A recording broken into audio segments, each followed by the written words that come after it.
مستر هشام ومنهج الصف الثاني الإعدادي ومع القصة روبنسون كروزو.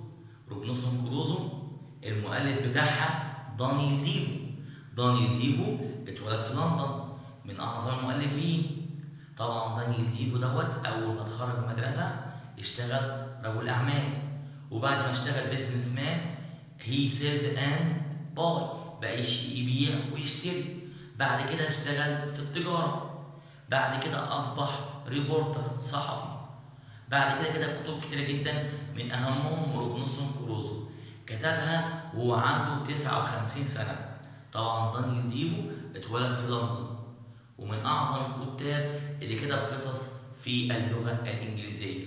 روبنسون كروزو بتحكي عن شاب صغير، الشاب بيعتمد على نفسه، عاوز يبقى بحار، لكن والده ووالدته عاوزينه يحصل على وظيفة جيدة.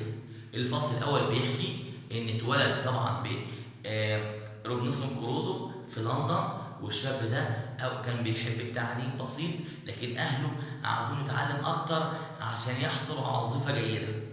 وعنده 18 سنة كون بعض الأشياء وحاول يتلاقى سفينة طبعا من لندن رايحة غينيا اللي هي في وسط أفريقيا. راح ركب السفينة وخد معاه بضائع وراح هناك غينيا وعاوز يبقى بحار.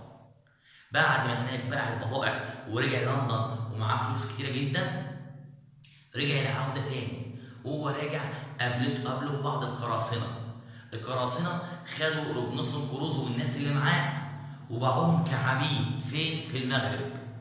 بعد سنتين روبنسون كروزو حاول يهرب وهرب في مركب صغير وخد بعدها بضائع ومشي في البحر. وهو في البحر ماشي قابله حصلت عاصفة، فطبعا قابله سفينة كبيرة وفيها الكابتن ده اللي رئيس السفينة من البرازيل، خد روبنسون كروزو وفضل معاه. فروبنسون كروزو لما راح البرازيل أصبح فلاح، حب الفلاحة جدا، وبعد كده قال أبحر تاني لغينيا عشان أبيع وأشتري. فجأة هو راجع بعد الموضوع ده كله، وهو راجع حصلت عاصفة، فطبعا نطوا في المية كل البحارة. روبنسون كروزو قام من النوم فوجئ نفسه على جزيرة لوحده، بيبص ما تلاقاش أي حد من إنسان غير أشجار وجزيرة وبحر، وتلاقي قطتين فقط. فطبعا يعمل إيه؟ قال لك لا، خاف من أي حد يهاجمه أو أي حد يهاجمه، فطلع على شجرة ونام على شجرة حتى يطمئن قلبه. فطبعا كده باختصار الفصل الأول باللغة العربية. والآن مع القصة وأهم الأشياء.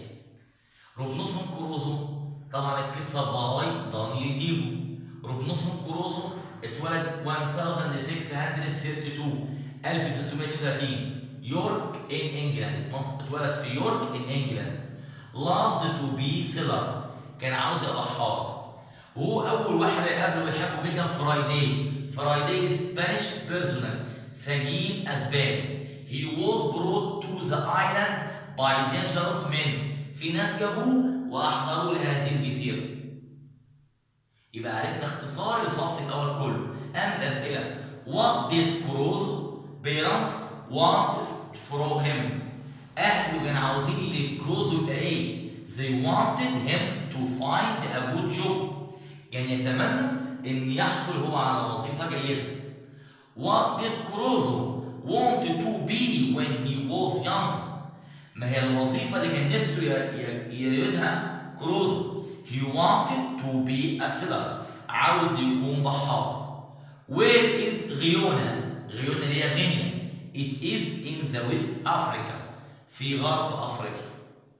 how was the voyage to غيونا useful to كروزو؟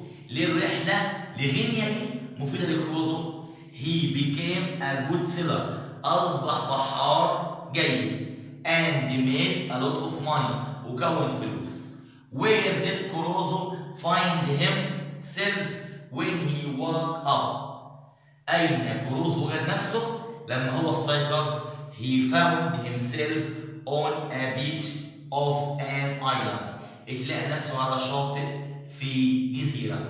يبقى القصة دي أهم حاجة فيها كروزو، والاعتماد على النفس. والإنسان مهما يعيش في أي مكان بيحاول التجربة، زي ما احنا عايشين في عصر كله بيحاول يعمل تجارب. إن شاء الله يكون الفيديو عجبكم والفصل الأول من روبنسون كروزو يكون عجبكم ويتم المشاركة عليه. See you soon with Mr. هشام. Goodbye.